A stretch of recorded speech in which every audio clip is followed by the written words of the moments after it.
The end of federal tax breaks for EVs. What you should know and why electric vehicles remain an attractive choice. July 3rd, 2025, 4:30 p.m. EDT, AP. Coronavirus has changed many aspects of our lives, including our approach to cleaner, more sustainable transportation options. One significant change has been the gradual phasing out of federal tax credits for electric vehicles, EVs. These tax breaks, designed to make EVs more affordable, are set to end soon, and buyers have just a few months, until September 30th, to take advantage of these opportunities. However, is this the end of the road for the affordability of electric cars?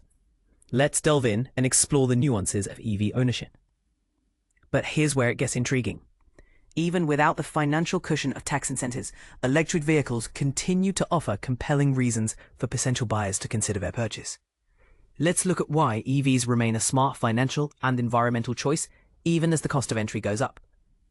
Electric cars are costly up front, but they save over time. If you've glanced at the price tags of new electric vehicles, you might have noticed that they often come with a higher sticker price compared to their gasoline counterparts. For example, newer EVs in the US average around $9,000 more than the typical new gas-powered car.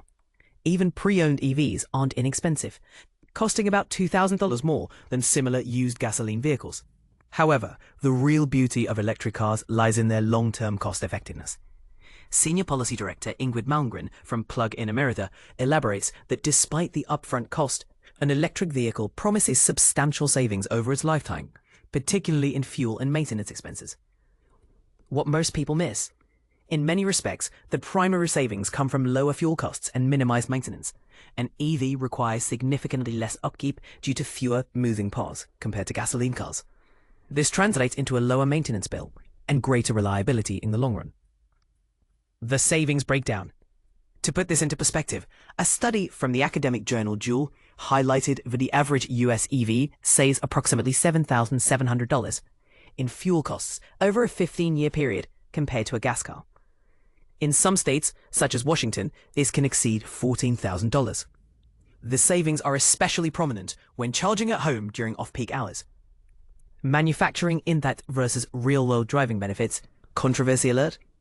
Electric car production does tend to produce more pollution than manufacturing a traditional gasoline vehicle. Yet, the equation might not be as straightforward as it seems. Once both cars reach about 15,000 miles, a little beyond the yearly average American driving distance, the environmental benefits of EVs start to surpass those of gas vehicles. Over the lifespan of an electric car, emissions are approximately half that of a comparable gas car, supporting the argument that EVs are indeed the clear alternative. Electric vehicles, an eco-friendly choice even in coal-heavy regions. And this is the part most people overlook. Even in states where coal is still a significant source of electricity, such as West Virginia, driving an electric car results in about 31% less carbon dioxide pollution compared to gasoline vehicle. This is because electric cars are far more efficient at converting energy into motion, meaning even on tricky grids, they still exert a smaller environmental footprint. So, is the electric vehicle revolution veering towards a roadblock, or does it still have a promising future? We'd love to hear your thoughts. Does the end of tax incentives change your view on adopting an EV? Or do the long-term benefits still outweigh the initial cost? Join the conversation and let us know what you think.